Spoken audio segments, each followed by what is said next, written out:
Hello, in this video I want to show you how to fix the issue when you want to download and play Call of Duty Mobile, but you can't seem to find it on a Google Play Store for NOKIA X10. So here, if we try to look for Call of Duty, there won't be any results.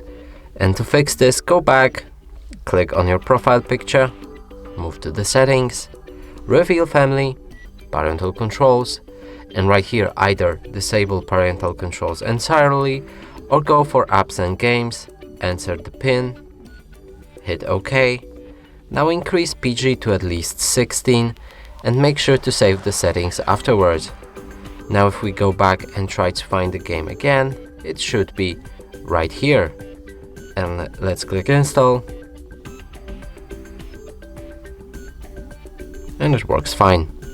And that's it for this video. Hope you like it. Please consider subscribing to our channel. Leave a like and a comment below.